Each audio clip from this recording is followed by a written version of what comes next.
Ahora procede una ponencia sobre los regímenes de responsabilidad patrimonial y sancionador que va a impartir Tomás Quintana López. Tomás Quintana es catedrático de Derecho Administrativo de la Universidad de León desde el año 93, es autor y coautor de más de una treintena de libros y más de 70 ensayos publicados en revistas de la especialidad que versan en temas variados como derecho local, derecho urbanístico, derecho ambiental, derecho veterinario, expropiación forzosa y función pública. Tiene reconocidos 5 sesenios de investigación y ha desempeñado en la Universidad de León cargos de secretario general, vicerrector, decano de la Facultad de Derecho, decano de la Facultad de Ciencias Económicas y es o ha sido investigador principal en más de 40 proyectos de investigación. Cedemos la palabra. ¿Se me oye? Sí. Buenos días. Lo primero que quiero es agradecer la amable invitación que en su momento se me cursó para participar en esta jornada, que tengo entendido se va a repetir en alguna otra capital de provincia de nuestra comunidad autónoma, con objeto de tratar de irnos acercando todos, ustedes y yo, nosotros, a una nueva realidad jurídica que es la que nos propone el legislador o nos impone el legislador a través de las dos recientes leyes, todavía no en vigor, que han supuesto pues, un cambio, digamos, vamos a calificarlo de considerable, al menos en las formas,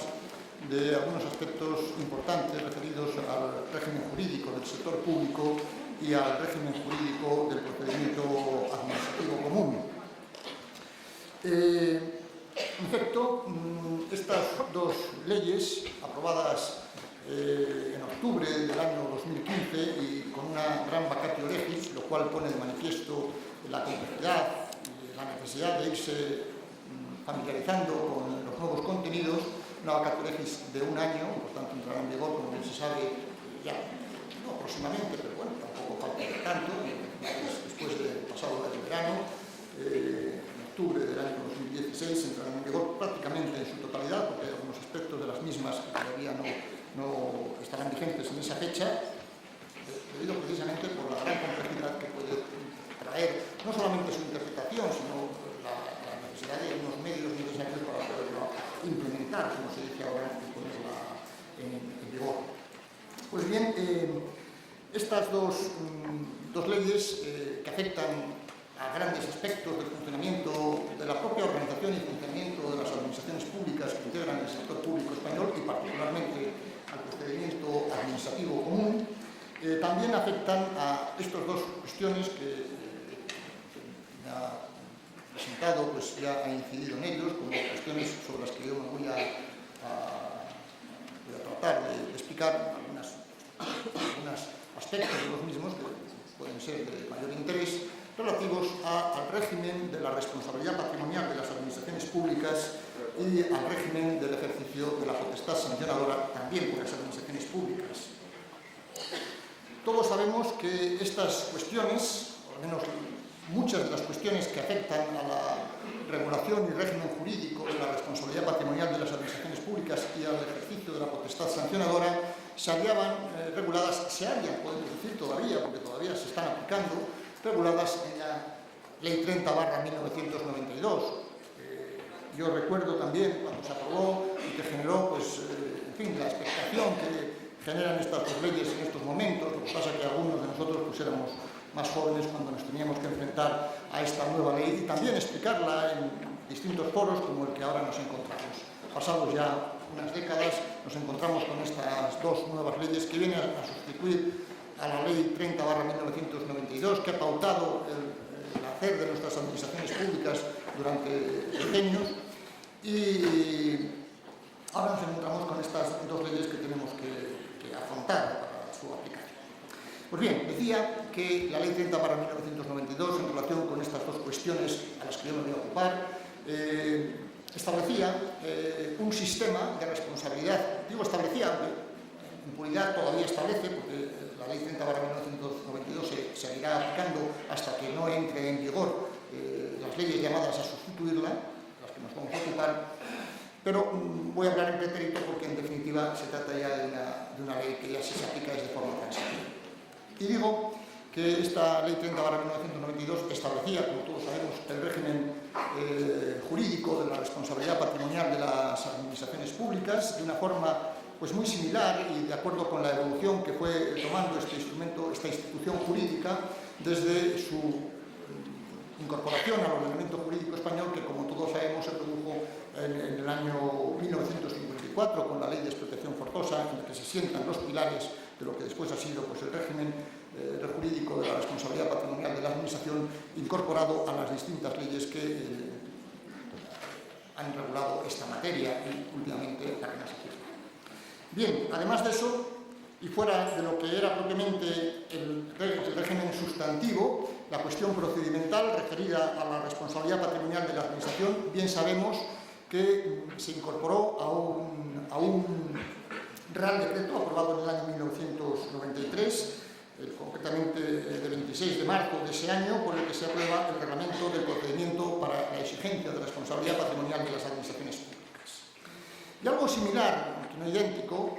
se produjo en relación con el ejercicio de la potestad sancionadora. Sabemos que la Ley 30/1992, digamos, situó los pilares de lo que constituye el sistema de ejercicio de la potestad sancionadora a través de unos principios de la potestad sancionadora y, más allá de esos principios, también incorporó los principios del procedimiento sancionador, con independencia de lo cual, lógicamente, era necesario y es necesario que las administraciones públicas, el Estado, las comunidades autónomas, cada uno en el ámbito de sus respectivas competencias materiales, pudieran establecer sus respectivos sistemas o dispositivos sancionadores. Sabemos que la jurisprudencia del Tribunal Constitucional muy pronto estableció la doctrina de que aquella entidad, sea el Estado o la comunidad autónoma correspondiente, que fuera competente en una determinada materia, también lo sería para establecer el dispositivo sancionador correspondiente. Eso sí, ajustándose a lo que suponían los principios del ejercicio de la potestad sancionadora que quedaron incorporados en la Ley 30/1992. Y por lo que se refiere al procedimiento, también sabemos que más allá de lo que fueron los principios del procedimiento sancionador incorporados también a la Ley 30/1992, el desarrollo de esos principios debía ser realizado o bien por el Estado, o bien por las comunidades autónomas, o incluso por las entidades locales, cada cual en el ámbito de sus competencias, que de esta manera podían establecer sus propios procedimientos sancionadores para, digamos, ejercitar la potestad sancionadora en el ámbito de aquellas materias que fueran de su competencia. Así lo han venido haciendo las comunidades autónomas, lo ha venido haciendo el Estado, lo han venido haciendo también en la medida de sus más bien limitadas competencias las entidades locales. Pero con el añadido de que, digamos, poco después, el año siguiente a la aprobación de la Ley 30/1992, también somos conscientes de que el legislador creó un procedimiento, vamos a decirlo así, común para el ejercicio de la potestad sancionadora, aprobado mediante un Real Decreto de 4 de agosto del año 1993, que tenía más bien una virtualidad supletoria, porque si uno se lee el ámbito de aplicación, con detenimiento el ámbito de aplicación de esta norma, de este Real Decreto del año 1993, en el que se regulaba el procedimiento sancionador, pues apreciamos que tiene un carácter más bien supletorio de aquellos otros procedimientos que pudiera establecer mediante la regulación correspondiente el legislador estatal o los legisladores autonómicos o incluso las entidades locales. Pero claro, cuando una norma de ese carácter estatal tiene carácter supletorio, pues lógicamente se aplica en aquellos aspectos o en aquellos ámbitos en los que no hay un procedimiento, no hubiera habido un procedimiento claro especificado. Todo esto, de alguna forma, cambia con la aprobación de las dos leyes que nos ocupan, es decir, la Ley 40 del régimen jurídico del sector público y la Ley 39 del régimen jurídico del procedimiento administrativo común. ¿Y cómo cambia? Pues en el siguiente sentido. Primero, la Ley de régimen jurídico del sector público se ocupa, en lo que a nosotros nos interesa como responsabilidad patrimonial de la administración y como ejercicio de la potestad sancionadora, se ocupa de establecer los principios los principios del ejercicio de la potestad sancionadora por un lado, y por otro lado se ocupa también de establecer el sistema de responsabilidad patrimonial de las administraciones públicas. Por tanto, esta ley tiene una aplicación más integral, por así decirlo, en lo que es lo sustantivo de la responsabilidad patrimonial de la administración pública, y tiene una aplicación más limitada en lo que es el ejercicio de la potestad sancionadora, toda vez que se reduce a establecer unos principios en la misma línea que lo había hecho en su momento la Ley 30/1992. Esto por lo que se refiere a las cuestiones propiamente sustantivas. Y por lo que se refiere a las cuestiones procedimentales, uno de los fundamentos o uno de los pilares en los que se pretende asentar la nueva Ley de Procedimiento Administrativo Común, la Ley 39/1900, estoy un poco, el reloj no lo tengo al día, ¿no? La ley del año 2015, que se dice bien, la ley del año 2015, uno de los pilares fundamentales en que se apoya el legislador para generar este nuevo instrumento normativo es idear un procedimiento común, un único procedimiento con la idea de simplificar las cosas, pero falta nos hace en España simplificar las cosas. Pues en esa línea lo que establece es que en ese procedimiento, ese marco procedimental común a todas las administraciones públicas y a todos los procedimientos, sirva también para la exigencia de responsabilidad patrimonial de la administración y sirva también para el ejercicio de la potestad sancionadora. Pero eso sí, incorporando a ese procedimiento administrativo común algunas peculiaridades, algunas especialidades que exige, por razón de la materia, las reclamaciones de responsabilidad, de indemnización, de resarcimiento por los daños que la administración pudiera causar en el funcionamiento de los servicios, y también las especialidades que pudiera exigir un procedimiento de carácter sancionador. Pues bien, hecho esta visión panorámica y un poco pues, a vista de pájaro sobre el tema que nos ocupa, la proyección sobre él de las dos nuevas leyes que nos pretenden explicar en esta jornada, voy a dividir ya, digamos, lo que sigue en intervención en los dos ámbitos concretos. Uno, la responsabilidad patrimonial de las administraciones públicas. Dos, el ejercicio de la potestad sancionadora y cómo eso está contemplado en la nueva ley. Pues bien, desde el punto de vista sustantivo, y me voy a referir inicialmente a la responsabilidad patrimonial de las administraciones públicas, se puede afirmar que las claves del sistema de responsabilidad patrimonial que han venido existiendo en España, incluso desde el año 1954, en que se da ese paso tan visible en lo que es el sistema de responsabilidad de las administraciones, responsabilidad económica o patrimonial, ese sistema que se mantiene en distintas leyes que se van sucediendo en el tiempo, y en la Ley 30/1992 y en la también vigente o próximamente vigente Ley del régimen jurídico del sector público, ese sistema de responsabilidad se había fundamentado en los mismos hitos, en los mismos principios. Así, la responsabilidad patrimonial de la administración en la nueva ley de próxima entrada en vigor sigue siendo un sistema de responsabilidad directa y objetiva, como lo ha sido hasta ahora. Sigue siendo un sistema basado en el concepto técnico jurídico de lesión resarcible como lesión o daño efectivo, evaluable, susceptible de ser evaluado económicamente y además susceptible de ser individualizado en relación con persona o grupo de personas. Esto es lo que ha venido siendo hasta ahora y lo seguirá siendo en el futuro. Un sistema de responsabilidad basado en la antijuridicidad del daño antijurídico, que significa, como todos sabemos, un daño que no tiene por qué obedecer de la aplicación de una norma ilegal o de una actuación realizada por la administración contraviniendo el derecho, sino un daño antijurídico porque quien lo soporta no tiene la obligación jurídica de soportarlo, que eso es lo que en definitiva califica al daño como antijurídico. Además, como tradicionalmente ha venido siendo, también en la Ley de régimen jurídico del sector público, en el que se establece, como he dicho, el sistema de responsabilidad patrimonial de las administraciones públicas, se exonera de responsabilidad a la administración cuando se rompe con ello la relación de causalidad, si se quiere, o dicho de otra perspectiva, el daño deja de ser antijurídico cuando opera una circunstancia calificable como de fuerza mayor, antes y ahora y en el futuro. La fijación y el pago del quantum indemnizatorio se rige prácticamente por las mismas reglas que hasta ahora. Los criterios para determinar ese montante indemnizatorio también, el momento al que ha de referirse la fijación de la indemnización también, la forma de efectuarse el pago también, o la compensación económica, etc. Es decir, que aquí nada nuevo bajo el sol. Nos encontramos con unas claves del sistema de responsabilidad patrimonial de las administraciones públicas que es idéntico al anterior. Y, por tanto, en esto pues no voy a incidir porque ustedes lo saben pues también como yo. Incluso pues, puede ser que mejor. Esto por lo que se refiere a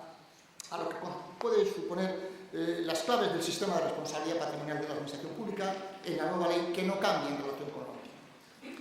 En lo que se refiere al procedimiento para la exigencia de responsabilidad patrimonial de las administraciones, aquí se produce como se puede deducir de lo que ya he dicho anteriormente, el procedimiento va a pasar a estar regulado, estará regulado en el futuro cuando entre en vigor la Ley de Procedimiento Administrativo Común en esta ley, y con ello se producirá la derogación del reglamento regulador del procedimiento para la exigencia de responsabilidad patrimonial de la administración pública, que ha estado en vigor desde el año 1993, en que se aprueba el correspondiente Real Decreto. Entonces ya nos situamos en la Ley de Procedimiento Administrativo Común, y en ella advertimos advertimos que, siguiendo ese criterio general que mantiene el redactor de esta ley, de que haya un único procedimiento para todas las administraciones públicas y para todos los asuntos que conozcan, para la exigencia de responsabilidad patrimonial de la administración se establece o se impone el mismo procedimiento administrativo común con algunas peculiaridades. Y esto es lo que podríamos considerar como un procedimiento ordinario para la exigencia de responsabilidad, que es la suma del procedimiento administrativo común que regula la nueva Ley 39 de 2015, más algunas especialidades que también contemplan en atención a las condiciones específicas o circunstancias específicas que reúnen la exigencia de responsabilidad patrimonial a las administraciones. Y a ello se añade también un procedimiento de carácter simplificado, que también en esto sigue la misma dirección que preveía el reglamento de 1993. Bien, por lo que se refiere al procedimiento, vamos a decirlo así, ordinario, que insisto, es la suma del procedimiento administrativo común más algunas especialidades. ¿Qué podemos decir dentro del limitado tiempo de que disponemos para hablar de todas las cuestiones que nos interesan? Pues podemos decir en qué consisten estas especialidades, porque el procedimiento administrativo común ya se les ha explicado a ustedes y por tanto yo no voy a decir nada. Pero como especialidades, cuando de lo que se trata es de exigir a la administración responsabilidad patrimonial, debemos advertir, en primer lugar, que estos procedimientos se pueden iniciar de oficio o a instancia de parte. Es decir, la administración también puede, algo raro, es posible que resulte algo raro, en la práctica, pero está prevista que la administración pueda iniciar de oficio un procedimiento para determinar su propia responsabilidad patrimonial. En fin, no sé si alguno de ustedes conoce alguna circunstancia o algún caso en que esto se haya producido. Yo les confieso que no, pero es posible que no. Por tanto, lo más habitual es que se inicie, lógicamente, a instancia de parte, a instancia del interesado, a instancia del sujeto que ha sufrido en su patrimonio un daño, una lesión resarcible. Pero se prevé la posibilidad de que también pueda ser iniciado de oficio. Es importante la cuestión relativa a los informes en este procedimiento. En este procedimiento tiene una importancia especial los informes, que pueden ser o deben ser siempre como informe preceptivo y en todo caso el informe del servicio administrativo en cuyo funcionamiento se ha producido el daño por el cual se ejercita la acción de responsabilidad. De manera que siempre tiene que informar el servicio administrativo en cuya gestión se ha producido lo que sea. Y para ello se establece el plazo de 10 días para la emisión del informe. Pero además de este informe están los tradicionales informes que digo tradicionales porque la ley reguladora, la ley orgánica del Consejo de Estado, pues no solamente la actual, sino la anterior, y ya la actual es la año 1980, incluso la anterior, preveía que el Consejo de Estado se pronunciara en los procedimientos de responsabilidad patrimonial de la Administración. Y esta tradición se ha mantenido. Se ha mantenido en la ley orgánica actual del Consejo de Estado, incluso se ha proyectado también en las normas reguladoras de los, digamos, órganos equivalentes al Consejo de Estado en las comunidades autónomas que disponen de ellos.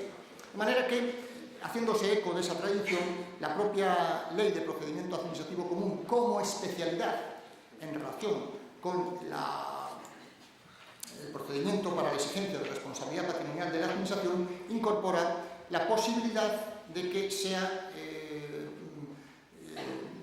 preceptivo el informe del Consejo de Estado o, en su caso, de los órganos consultivos de las comunidades autónomas u órganos que en cada comunidad autónoma tengan atribuida esta competencia, que puede ser el órgano consultivo, formalmente, como bien lo conocemos, en el caso de Castilla y León, pues el Consejo Consultivo de Castilla y León, u otros órganos que últimamente en alguna comunidad autónoma, por aquello de ahorrar, pues se ha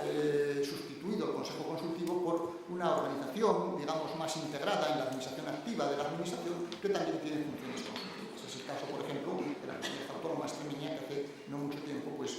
hace escasamente 2 meses, apareció publicada en la Constitución del Estado la ley que sustituye el Consejo Consultivo por una comisión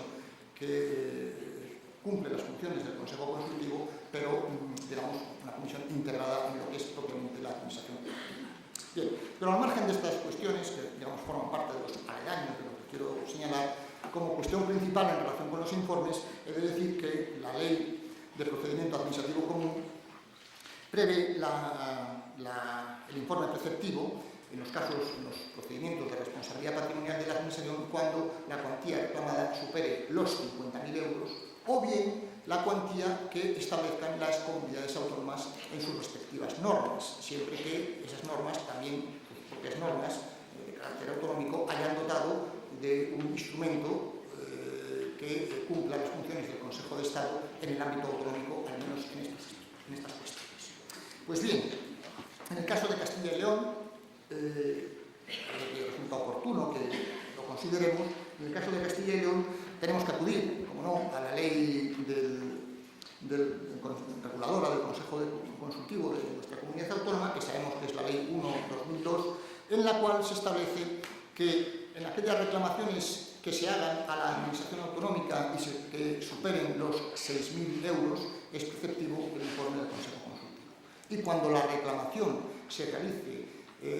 a otras administraciones públicas del ámbito territorial de la comunidad autónoma, pensemos, como no, en las administraciones locales, pero también en otras administraciones públicas, como pueden ser las universidades, etc., en estos casos las reclamaciones para exigir de forma preceptiva el informe del Consejo Consultivo tienen que superar los 3.000 euros. Una cuestión importante,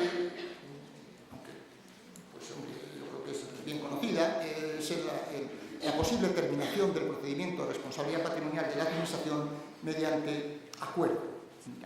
Acuerdo de la Administración a la que se reclama y mediante acuerdo con el sujeto reclamante. Digamos que este es el prototipo de procedimiento que puede terminar que puede tener una terminación convencional, una terminación mediante acuerdo. Hay otros ámbitos de la Administración en los que se admite la posibilidad de acuerdos, pero quizás de reclamaciones de responsabilidad patrimonial son los que, si alguien pide un ejemplo, es el primero que a uno se le viene a la cabeza. Pues hombre, los procedimientos de responsabilidad patrimonial de la Administración en los que se puede llegar a un acuerdo por parte de la Administración y el sujeto que exige la indemnización y con ello termina el procedimiento. Por tanto, es importante retener esta idea. Competencia para resolver. Pues aquí tenemos que atender a las peculiaridades o previsiones específicas de cada administración pública, es decir, de la administración pública a la que se reclama. En el ámbito de la administración del Estado, ¿a quién es el órgano competente para resolver este procedimiento y, por tanto, decidir si hay o no derecho a indemnización? El consecuente deber de indemnizar por parte de la administración pública. Pues en el ámbito, como digo, de la administración del Estado, esto corresponde al ministro competente en función de la materia en cuya gestión se haya producido el daño y, por tanto, se haya efectuado la reclamación. Eso como regla general, pero también se admite, está prevista, la posibilidad de que sea el Consejo de Ministros el que resuelva los expedientes de reclamación de responsabilidad, en aquellos casos a los que después me referiré, en los que la reclamación se efectúa por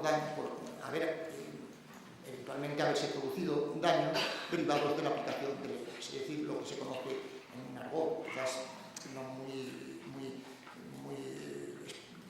demasiado correcto desde el punto de vista lingüístico, pero sí suficientemente expresivo, y además es el que ha triunfado, digamos,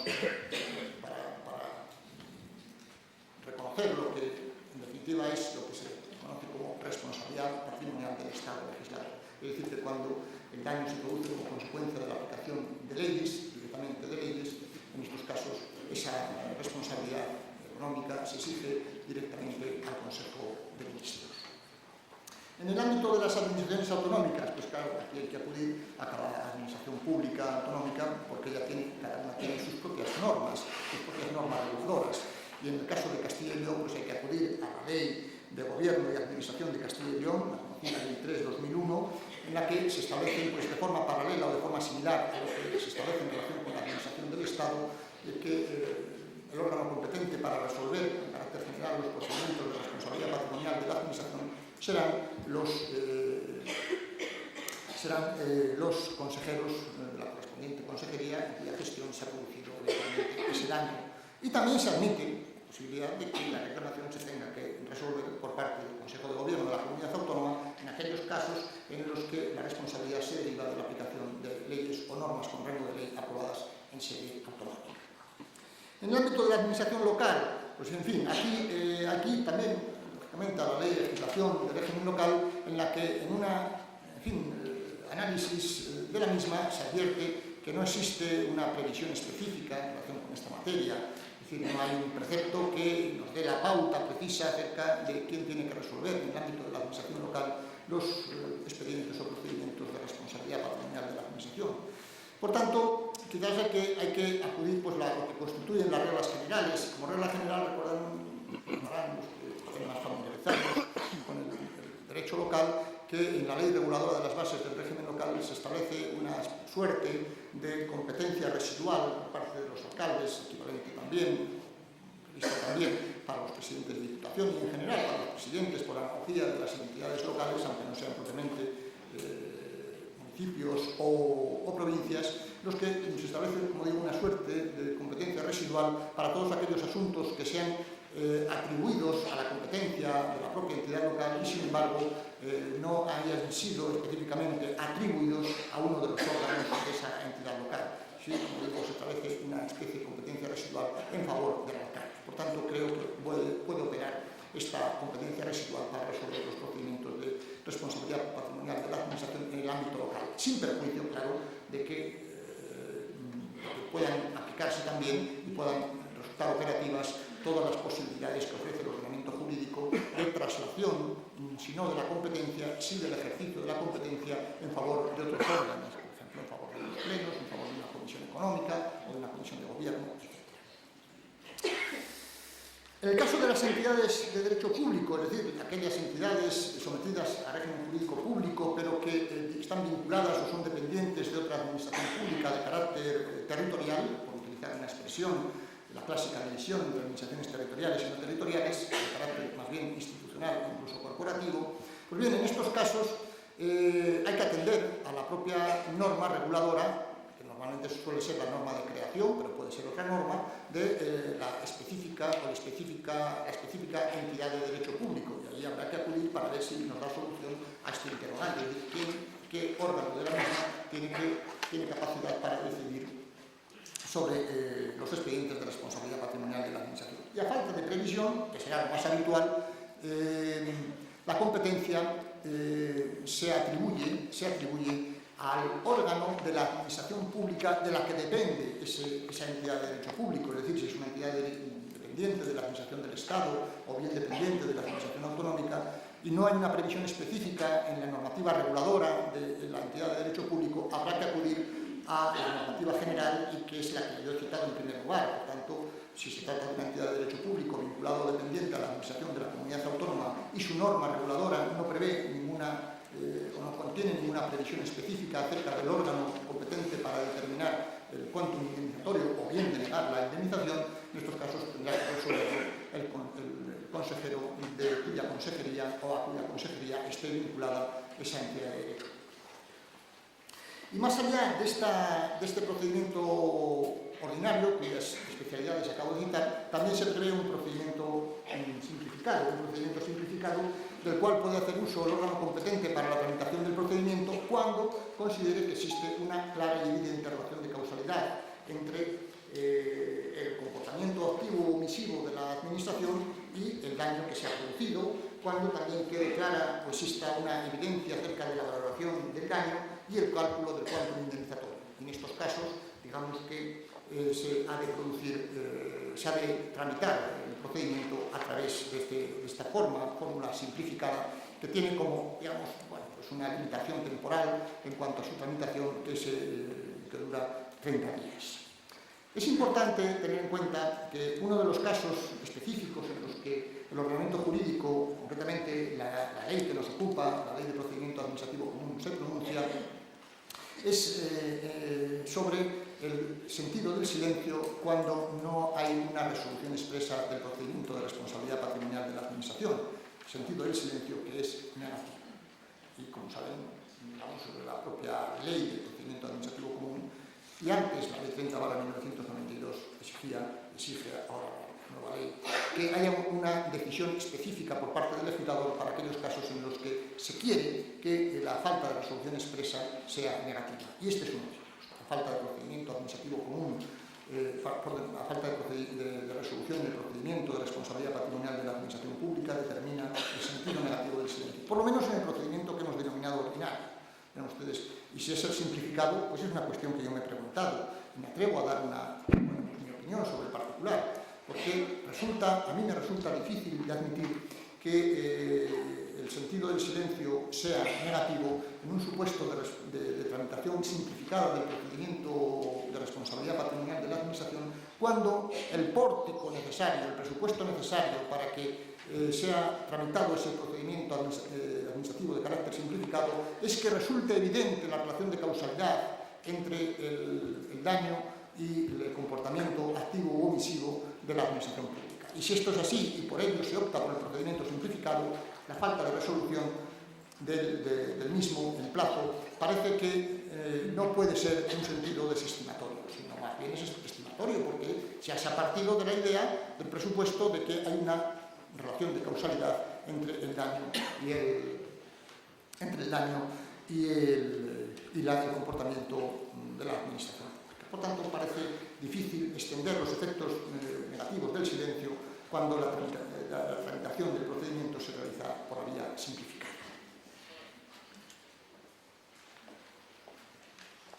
Una de las mayores novedades que aporta esta ley en relación con lo que es el sistema de responsabilidad patrimonial de la Administración es la incorporación de 3 supuestos de responsabilidad de lo que hemos denominado antes como responsabilidad del Estado legislador. Digo novedades pero relativas, y esto lo voy a matizar, por tanto lo de novedades hay que matizarlo en el siguiente sentido. Primero, porque uno de los supuestos no es novedoso, en la medida en que ya estaba contemplado en la Ley 30/1992 y en ella sí era novedad. Me estoy refiriendo al caso de la lesión que sufren los particulares por la aplicación de actos legislativos de naturaleza no expropiatoria de derechos de los particulares cuando estos no tengan el deber jurídico de soportarlo y además la propia ley haya establecido o haya fijado el derecho a indemnización. Ese es un supuesto que recogía el artículo 139.3 de la Ley 30/1992 y casi textualmente lo incorpora la Ley de Régimen Jurídico del Sector Público en su artículo 32, apartado 3. Por tanto, siendo esto así, y por tanto no resultando novedoso este supuesto de responsabilidad patrimonial de la Administración, pues creo que resulta oportuno atender a la jurisprudencia aplicativa de este viejo artículo en cuanto ya formalmente va a estar aprobado y ya será inaplicable a partir de la entrada en vigor de la nueva ley. La jurisprudencia ha venido aplicando ese artículo 139.3 de la Ley 30/1992 de una forma bastante generosa, por cierto. En la medida en que, y si hay tiempo para ello, y ustedes tienen curiosidad por ello, pues podemos matizar en el coloquio, pero yo ya les digo el resultado. La jurisprudencia de nuestros tribunales, particularmente la del Tribunal Supremo, que es la que abre camino, como es natural, pues viene a entender, está entendiendo que aunque la ley no haya previsto, como exige textualmente el artículo 139.3 de la Ley 30/1992, y como exige textualmente también el artículo 32, apartado 3 de la nueva Ley de Régimen Jurídico del Sector Público, aunque la ley no haya previsto la indemnización, la posible indemnización por los daños que cause la aplicación de una ley, cuando esos daños no tenga la obligación jurídica de soportarlos el particular, aunque no lo haya previsto, es admisible la responsabilidad patrimonial. Responsabilidad patrimonial que habrá de ser exigida ante el Consejo de Ministros o ante el Consejo de Gobierno de la Comunidad Autónoma, en su caso, en función de quién haya aprobado esa norma legal o esa ley o esa norma. Pero ¿en qué casos es exigible aunque la ley no lo haya previsto? Pues viene a decir la jurisprudencia que en aquellos casos en que la ley causante del daño haya supuesto un quebrantamiento, haya quebrantado lo que se conoce como la confianza legítima que tenemos o debemos tener todos los ciudadanos en la estabilidad del ordenamiento jurídico. Es decir, que aunque la propia ley no haya previsto expresamente la indemnización, jurisprudencialmente se admite el derecho a exigir la indemnización y, por tanto, que se ha reconocido ese derecho cuando la ley, digamos, cautamente no haya dicho nada, no haya establecido ningún sistema de responsabilidad en concreto en relación con los daños que eventualmente pueda generar su aplicación, siempre que se aprecie que esa ley ha podido quebrantar la confianza legítima de los ciudadanos particulares en la estabilidad del ordenamiento jurídico. Si hay tiempo para ello y es necesario, haré alguna matización sobre el particular. En segundo lugar, y esto sí resulta más novedoso, aunque no totalmente, la Ley de Régimen Jurídico del Sector Público establece como nuevo supuesto de responsabilidad patrimonial del Estado legislador la responsabilidad por la lesión que sufren los particulares derivadas de la aplicación de leyes o normas con rango de ley que hubieran sido declaradas inconstitucionales. Y digo que es novedoso la recepción, digamos, como derecho positivo por parte del legislador, incorporación a esta ley, pero no es novedoso en la práctica, porque jurisprudencialmente ya se venía admitiendo la posibilidad de que particulares lesionados o dañados por la aplicación de una ley que después resulta declarada inconstitucional pudieran exigir responsabilidad patrimonial a la administración. Esta es una cuestión muy discutible y sobre la cual no voy a decir que se han vertido ríos de tinta, porque tampoco es para tanto, pero sí se ha escrito suficiente, se ha escrito bastante, porque esto ha generado una polémica doctrinal importante. Y no solamente polémica doctrinal, sino polémica jurisprudencial, que es más importante, polémica judicial, que es importante. Porque la admisión, la estimación de recursos y de solicitudes por vía judicial, de exigencia de responsabilidad patrimonial de la administración por daños causados por leyes que después han resultado o han sido declaradas inconstitucionales, en los casos en los que se han estimado estas pretensiones por vía judicial por parte del Tribunal Supremo,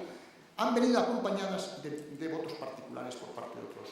miembros de la sala que han reconocido. Por tanto, debo decir que la jurisprudencia ha venido admitiendo la responsabilidad patrimonial de la Administración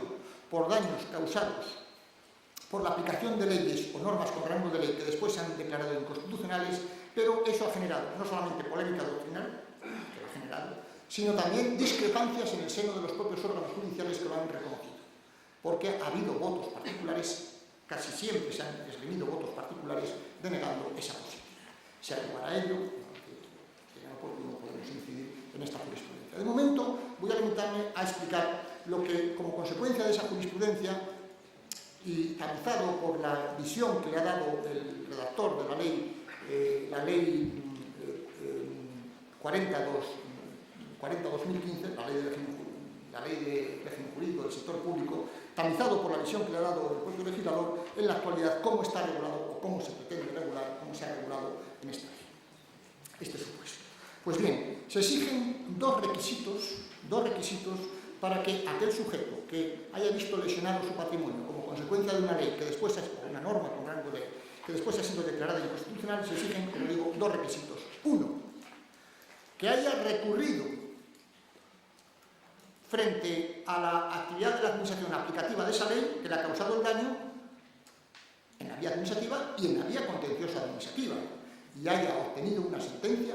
desfavorable que haya alcanzado firmeza. Por tanto, no se está premiando a aquel sujeto que se aquieta a la resolución administrativa aplicativa de una ley que después se declara inconstitucional y no recurre, sino que premia a quien adopta una actitud activa, defensiva de sus derechos y recurre hasta obtener una sentencia desfavorable y que alcanza firmeza. Pero ha recurrido. Y en segundo lugar, como segundo requisito, se exige, en la nueva redacción del artículo 32.4 de la Ley de Régimen Jurídico del Sector Público, que es la que se ocupa de esto, se exige que además en el recurso contencioso administrativo frente a la actividad de la administración causante del daño como consecuencia de la aplicación de una ley o norma con rango de ley declarada después ilegal, se exige que en ese proceso contencioso haya esgrimido, haya alegado la eventual inconstitucionalidad de la ley y, sin embargo, el órgano judicial no lo haya considerado. En definitiva, lo que viene a decir, aunque no lo dice la ley, pues es que se haya planteado o se haya solicitado por parte del, como mínimo, se haya arguido por parte del reclamante, del recurrente, se haya arguido que esa ley es inconstitucional, Pero el órgano judicial, desoyendo esa petición, haya dictado la sentencia conforme a esa ley que después fue declarada inconstitucional. Es decir, que no fue sensible a la eventual declaración o al eventual planteamiento de una cuestión de inconstitucionalidad frente a esa ley. Pero que por otro camino, finalmente se declaró inconstitucional. En ese caso podrá reclamar la indemnización correspondiente. Y como tercer supuesto, perdón, esto tiene 3 minutos. O me he enrollado mucho o no me he sabido explicarlo. En fin, les voy a explicar en esos 3 minutos el tercer supuesto, que también es novedoso en el ordenamiento jurídico, como previsión normativa específica escrita, aunque ciertamente ya también venía siendo aplicado por la propia jurisprudencia. Me estoy refiriendo a aquellos casos de responsabilidad patrimonial derivada de la aplicación de leyes u otras normas, no voy a decir, no exclusivamente leyes, sino u otras normas, de rango incluso reglamentario, que después han sido declaradas contrarias al derecho de la Unión Europea. En estos casos también se exige haber agotado, esto ya se posibilitaba eso en la propia jurisprudencia, pero ahora lo recoge directamente el legislador, con unos requisitos. Primero, que se haya recurrido frente a la actuación de la administración, invocando además que la norma que se está aplicando y que le ha causado esa lesión es contraria al derecho de la Unión Europea. Ya lo tiene que haber invocado ante el órgano judicial español. El órgano judicial español haber hecho caso omiso de esa invocación y haber dictado una sentencia ratificando la actuación de la administración que causante del daño. Pues bien, si después se produce una sentencia por parte del Tribunal de Justicia de la Unión Europea declarando esa norma española, nacional, que puede ser procedente del Estado, de una comunidad autónoma, incluso una ordenanza municipal, si acaso, y se produce una sentencia del Tribunal de Justicia de la Unión Europea declarando que esa norma es contraria al derecho europeo, en ese caso podrá ejercerse la acción de responsabilidad ante el Consejo de Ministros o el Consejo de Gobierno de la Comunidad Autónoma. Siempre que, y aquí son otros 3 requisitos que incorpora la ley que proceden de la jurisprudencia del Tribunal de Justicia de la Unión Europea, siempre que la norma europea vulnerada sea una norma que reconoce derechos a los ciudadanos o particulares de la Unión Europea, de los países miembros. Segundo, que la vulneración de la norma europea por parte de la norma nacional causante del daño es una vulneración de carácter, lo voy a decir con la expresión que utiliza el propio Tribunal de Justicia de la Unión Europea, es un daño o es una vulneración suficientemente caracterizada, traducido eso a Román Paladino, es decir, a las expresiones que habitualmente utilizamos en derecho administrativo, se trataría de una vulneración del derecho de la Unión Europea por parte de la norma nacional de carácter manifiesto, de carácter evidente, una vulneración grave del derecho de la Unión Europea. Y además, siempre que se exige, claro, la relación de causalidad entre la aplicación de la norma nacional vulneradora del derecho europeo y el daño que se ha producido. En fin, no sé si lo que procede es que darles la palabra a ustedes. Procede darles la palabra a ustedes y yo... Muchas gracias, Tomás, por tu estupenda ponencia.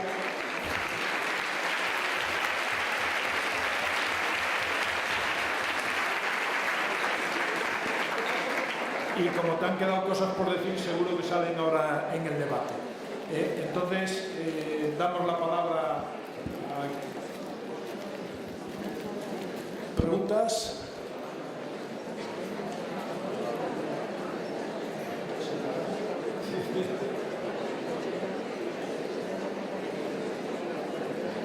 ¿Alguna pregunta?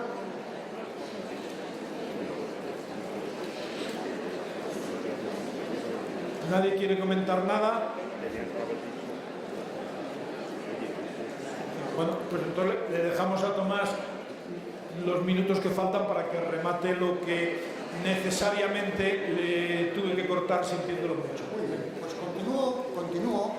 Me dan ustedes la oportunidad de que les hable sobre la segunda parte, que voy a tratar de concentrar al máximo, relativa al ejercicio de la potestad sancionadora por parte de las administraciones públicas, que también es objeto de regulación, primero en algunos aspectos de carácter principial, digamos, por la Ley de Régimen Jurídico del Sector Público, y en otros aspectos de carácter procedimental por la Ley de Procedimiento Administrativo Común, la otra ley, digamos, gemela a la anterior. Bien, sabemos que la cuestión del ejercicio de la potestad sancionadora por las administraciones públicas no ha sido una cosa pacífica en España. Lo es a partir de la aprobación de la Constitución, porque la Constitución Española de 1978, digamos, dicta un veredicto, vamos a decirlo así, sobre esta polémica. Una polémica que pone en cuestión la legitimidad de las administraciones públicas para ejercer esta faceta del ius puniendi del Estado. Ven ustedes que todo eso, esa polémica se produce en los últimos años, más o menos, de un régimen político de carácter autoritario en que el ejercicio de la potestad sancionadora por parte de las administraciones públicas pues era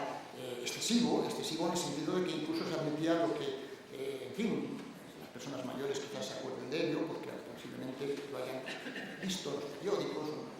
lo hayan leído, lo hayan escuchado, aquellas sanciones de plano que se podían imponer, es decir, sanciones sin procedimiento administrativo alguno. Bien, el derecho administrativo sancionador preconstitucional pues era un derecho administrativo sancionador de carácter más bien autoritario. Entonces, como reacción frente a ello, pues la doctrina pues, cuestionaba la legitimidad de las administraciones públicas para ejercer la potestad sancionadora y decía, lo propio es que la potestad, el ius puniendi, lo ejerzan exclusivamente los jueces y tribunales, aplicando el derecho penal y aplicando la ley de enjuiciamiento criminal. Pero esta polémica, digamos, la Constitución la pone fin a ella porque en determinados preceptos de la misma, artículos 25, 1 y 3, artículo 45, apartado 3, se legitima el ejercicio de la potestad sancionadora por las administraciones públicas en la medida en que se contemplan infracciones y sanciones. Se citan infracciones y sanciones a imponer por las administraciones públicas. Se está legitimando el ejercicio de la potestad sancionadora. Y una vez que esto es así, al Tribunal Constitucional pues no le duelen prendas en el año ya 1981, ya cuando comienza la andadura del máximo intérprete de la Constitución, pues dice que, una cosa muy razonable y muy sensata, que los principios propios del derecho penal son aplicables, mutatis mutandis, que decimos un poco, en fin, de forma un poco cursi los juristas, cambiando lo cambiable, serían de aplicación al ejercicio de la potestad sancionadora por las administraciones públicas. Es decir, todos los principios propios del derecho penal son aplicables al ámbito del derecho administrativo sancionador, cambiando en lo que es necesario cambiar. Y a partir de ahí, pues claro, se da vía libre a que el legislador, digamos, de una forma ya ordenada, incorpore esos principios del ejercicio de la potestad sancionadora. Y es lo que hace el redactor de la Ley 30/1992, que si mal no recuerdo, los artículos 127 y siguientes regulan esos principios de la potestad sancionadora. Remitiendo, eso sí, y estableciendo además unos principios propios del procedimiento administrativo sancionador y remitiendo a la regulación que puedan hacer las entidades competentes en función de las materias que lo sean, al establecimiento de los procedimientos administrativos sancionadores a partir de esos principios. Pues bien, todo esto de alguna forma cambia, pero cambiando poco para que prácticamente no cambie nada, porque realmente no cambia demasiado. Y es que con la aprobación de estas dos leyes, los principios del procedimiento sancionador, que ya fueron posibilizados por la Ley 30/1992, pasan a los artículos 25 y siguientes de la Ley de Régimen Jurídico del Sector Público. Y los principios que he dicho del procedimiento sancionador, y no es así, los principios de la potestad sancionadora, que están positivizados en la Ley 30/1992, pasan a la Ley de Régimen Jurídico del Sector Público, artículos 25 y siguientes. ¿En qué términos? En los términos que conocíamos. Por tanto, aquí no es necesario que yo realice explicación alguna, quizás alguna de matiz si tuviéramos tiempo, pero cuando no tenemos tiempo, pues simplemente les recuerdo que son el principio de legalidad, el principio de tipicidad, el principio de responsabilidad, el principio de prescripción, el principio de proporcionalidad y el clásico principio non bis in idem, es decir, la negativa o prohibición de dobles sanciones administrativas y penales a un sujeto por un mismo hecho y con un mismo fundamento jurídico. Eso que preveía la Ley 30/1992 pasa casi textualmente, con algunas pequeñas variaciones, o más bien que variaciones, ampliaciones a la Ley de Régimen Jurídico del Sector Público. Por tanto, aquí nada nuevo, prácticamente nada nuevo. Y en lo que se refiere propiamente al procedimiento sancionador, pues como les decía al principio de mi intervención, aquí el legislador abandona la técnica de establecer unos principios del procedimiento sancionador y remitir después al Estado, a las comunidades autónomas o incluso a las entidades locales la formalización de un procedimiento que respetara esos principios del procedimiento sancionador, sin perjuicio del establecimiento de un procedimiento sancionador común, que es el que preveía el reglamento aprobado por Real Decreto de 1993 que cita. Esto cambia como consecuencia de la aprobación de estas leyes, de manera que en esa idea que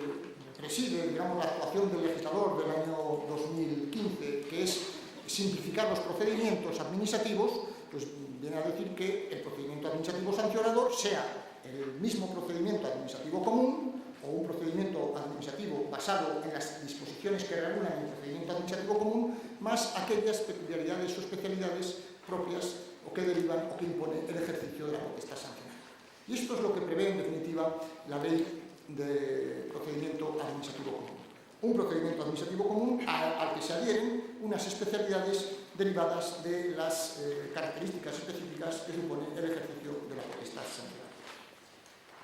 Y estas son las especialidades que casi de una forma telegráfica tengo que referirme a ellas.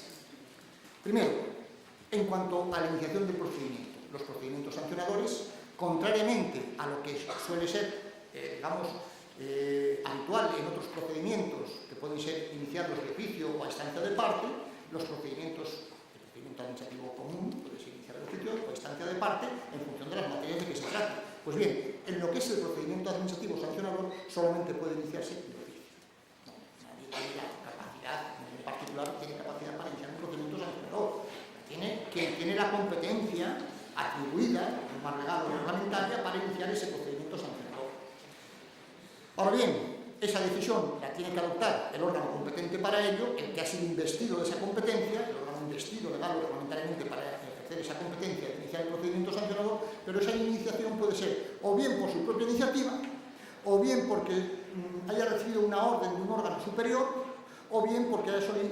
recibido una petición por parte de un órgano que no es ni superior ni inferior, otro órgano administrativo que de una forma razonada solicita la iniciación del procedimiento sancionador, o bien porque la iniciación es la resultante de una denuncia que realiza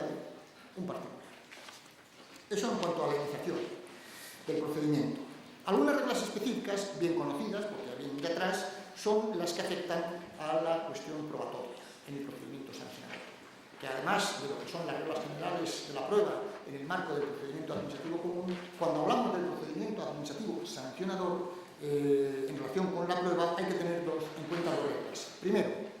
que los hechos declarados por probados por resoluciones judiciales firmes tienen que ser considerados y respetados por parte de la Administración cuando ejerza la potestad sancionadora. Porque, como viene diciendo desde tiempo atrás, hace ya más de 2 décadas, o decenios, mejor dicho, porque es que decenios y décadas no es que no sea lo mismo, sino que décadas está mal dicho, según dicen los filólogos, y hay que decir decenios.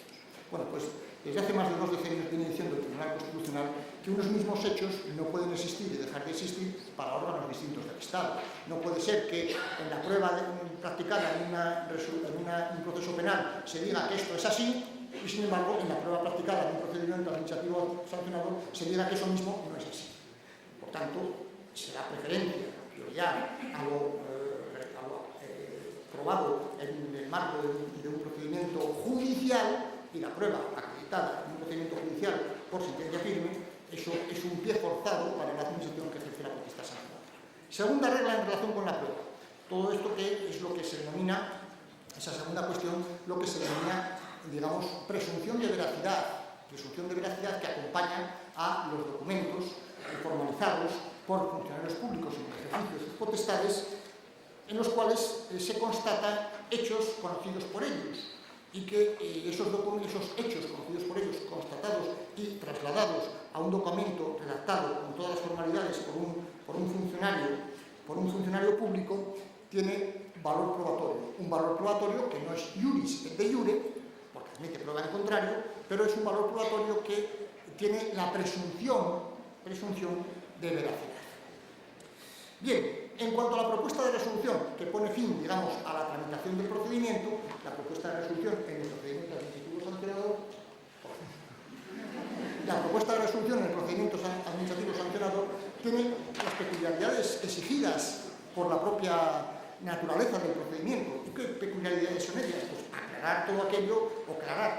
poner negro sobre blanco todo aquello que ha sido objeto de análisis a lo largo de la instrucción del procedimiento. Por ejemplo, hechos que se han probado, la forma en que se han probado esos hechos, las infracciones que constituyen esos hechos, las sanciones a que pueden dar lugar esos hechos, si se han tomado o no medidas cautelares por parte del instructor del procedimiento, etc. Y, digamos, proponer la sanción que, el juicio del instructor, debe ser impuesta al presunto infractor. Y más allá de eso, en la propia propuesta de resolución se tiene que ya dar cuenta de la apertura del trámite de vista a los interesados en ese procedimiento sancionador, para que puedan realizar las alegaciones correspondientes, puedan aportar los documentos que a su juicio correspondan a la vista de todo lo actuado y particularmente a la vista del contenido de la propuesta de resolución. Y llegamos a la terminación del procedimiento, que se puede producir por varias vías. O bien, antes incluso de la propuesta de resolución, cuando el propio instructor advierta que se dan algunas de las circunstancias que especifica de una forma muy detallada la propia ley de procedimiento administrativo común y que permiten, digamos, al instructor declarar la terminación del procedimiento y el archivo de las actuaciones, lógicamente cuando se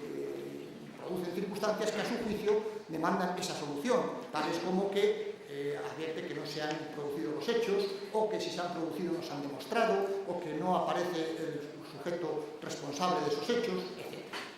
O bien puede terminar el procedimiento mediante la resolución del órgano competente, que no es el instructor. Ya saben ustedes que no puede ser el mismo quien instruye el procedimiento y quien lo resuelve, por aquello de que si lo resolviera quien lo instruye, el órgano que resuelve pudiera estar contaminado por la instrucción que él mismo ha realizado. Y por eso se establece, ya desde la propia Ley 30/1992, como consecuencia de la traslación de una jurisprudencia del Tribunal Constitucional que afecta a lo penal, pero que se traslada también al ámbito administrativo por la Ley 30/1992, y que supone que el órgano que sanciona no puede ser el mismo órgano que instruye. Pues bien, la terminación del procedimiento puede ser por el órgano resolutorio que impone la sanción que corresponda, sea o no la propuesta la que propone el órgano instructor en la propuesta de resolución, o bien incluso puede ser que pueda eximir de responsabilidad al sujeto que eventualmente está sometido al procedimiento sancionador, por razones tales como que pues, no se ha probado su culpabilidad o que los hechos se consideran que finalmente no son susceptibles de ser castigados, etc. También puede terminar por caducidad, la caducidad vinculada al transcurso del tiempo necesario impuesto legalmente para la duración del procedimiento. ¿Cuál es el tiempo? El que prevea la propia regulación del procedimiento de que se trate, y a falta de previsión específica habrá que acudir a las normas generales que la propia Ley de Procedimiento Administrativo Común de las Administraciones Públicas establece en lo relativo a el tiempo para resolver los procedimientos. Importante destacar, la caducidad del procedimiento no supone la prescripción de la acción para el ejercicio de la potestad sancionadora, es decir, que se puede reiniciar ese procedimiento sancionador cuando no haya prescrito la acción para poder ejercer. Y creo que con esto puedo dar por terminada mi intervención. Muchas gracias, espero que haya sido de su interés.